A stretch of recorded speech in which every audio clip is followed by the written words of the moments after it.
I stand by. I don't think there's anybody else that could have played Pepper sort of the way you did. And I'm kind of interested. So obviously we'll go on to the big American Horror Story. So when it came to the audition process, because I know you were on the show very early on, did you know much about the show, or how much of the show did you sort of know about before your audition or during your audition? No, I knew nothing. I spoke to one of my best friend who watches a lot of TV, and he'd seen Murder House, and so he was able to kind of fill me in. But of course, none of that actually helped me for the audition. That said, I think I had a sense of the tone. If you're acting alongside Jessica Lange, that's different than Jim Carrey or Adam Sandler. You know what I mean? Yeah, so yeah. I did have a sense of like the tone maybe, but I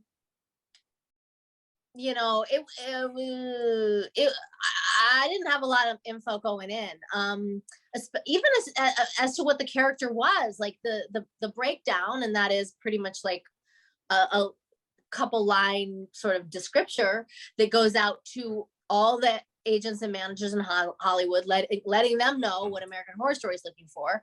Read 4 to 5 feet tall, possibly malformed, childlike. So, I know, I'm petite, so I got that going for me. I'm not malformed, and I'm not going to try to be. So, like, if I got the audition, I must be enough. Like, clearly that's not a deal breaker. Childlike, that's just something I can play. So sure enough, in the audition itself, they gave me a ball, and they asked me to try to get them to play with me as if I were a 4-year-old. Now, of course, in my brain, I'm like, 4-year-old, like film and listen, theater, they cast adults as 4-year-olds all the time. You know what I mean? Like they cast adults as trees and as monkeys and as, you name it. Mm-hmm. But like in film and television, like if you need a 4-year-old, you'll cast a 4-year-old. So I'm like, what is this exactly? Didn't know. But I played my best 4-year-old. And then they had me do a little monologue of Jessica Lange's from season 1, which again, I was totally confusing to me, because why in the world would why am I auditioning for this role that's already been shot? Yeah. But of course, it's most likely, I figured out, like, they needed to see that I had range. They most likely did not have the later Pepper dialogue written, and yet they knew where she was going. They knew that they needed me to be able to, speak and act and be sort of a evolved, Dr. Pepper or Priest Pepper or whatever it was, that the later, alien abducted Pepper. And so, they needed to see that I had that range, that I could go from playful to evolved. Yeah. So when it came to, once you were casted for the role as Pepper, and kind of you got a bit more information regarding sort of who Pepper was and the show and what was happening in that series, when it came to the look, Pepper's look, was any of that sort of input that you had, or was it all just kind of set in stone for you for Pepper to look that certain way, primarily with like the hair and things like that? Yeah, I didn't have a lot to say, but mostly because I'm just a team player, and yeah. I knew I had Emmy-winning makeup and hair surrounding me, and so I was just there to fulfill their vision. They did entertain the idea of a ball cap, and I would have loved that. I wasn't necessarily trying to shave my head, but I could also just feel that they would rather, and I just didn't want to risk it. I knew that this was a opportunity for me, and I didn't want to even think about the possibility of losing that opportunity. So I just went for it. But